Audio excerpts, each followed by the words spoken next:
Hello friends, ready?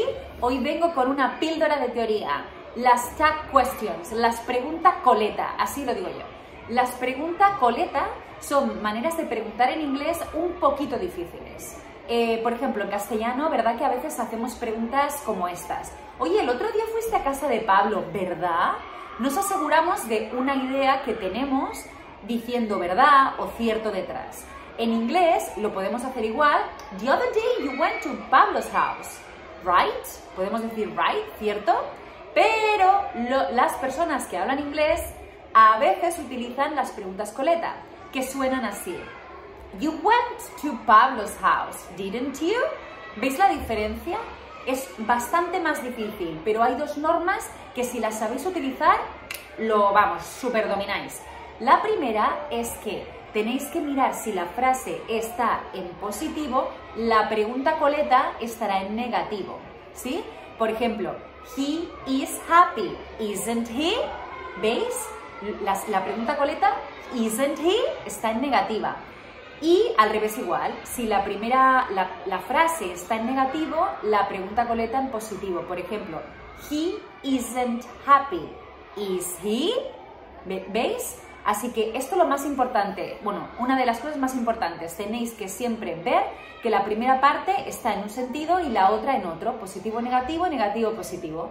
Y luego la segunda norma de las preguntas coleta, de las tag questions, que así le llamo yo, pregunta coleta, no, solo yo, no le llama a todo el mundo pregunta coleta.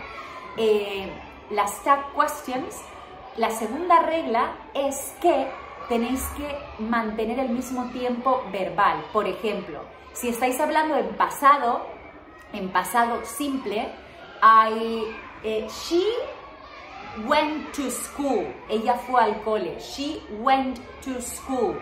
Didn't she? ¿Veis que aparece el auxiliar did? Y en negativo, didn't, porque el verbo de la primera frase está en pasado simple. Si, por ejemplo, estoy hablando en presente continuo, he is coming to school. Él está viniendo. He is coming to school. Isn't he? ¿Veis? Aquí no puedo poner did, porque el did es del pasado.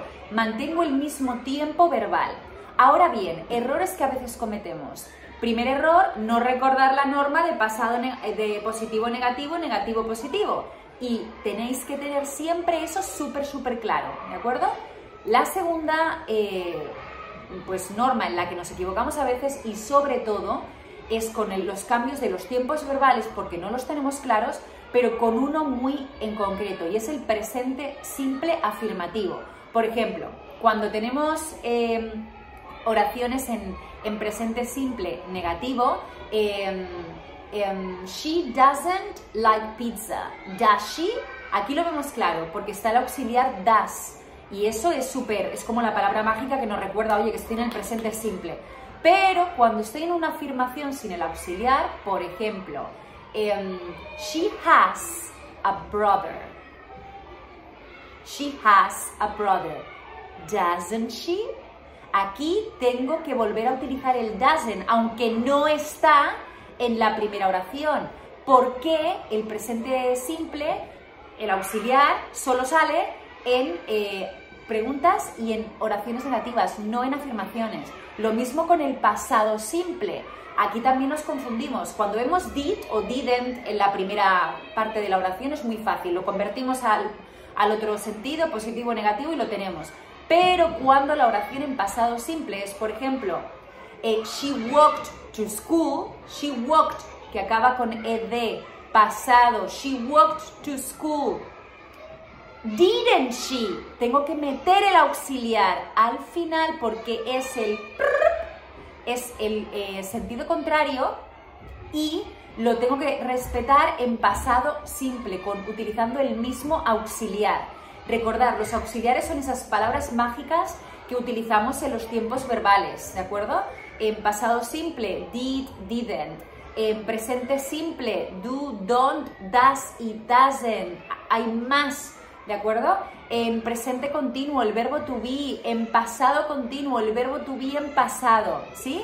Así que leeros el PDF que hay aquí adjunto, practicar un poquito y ya veréis como en nada lo tenéis esto súper chupado. Goodbye.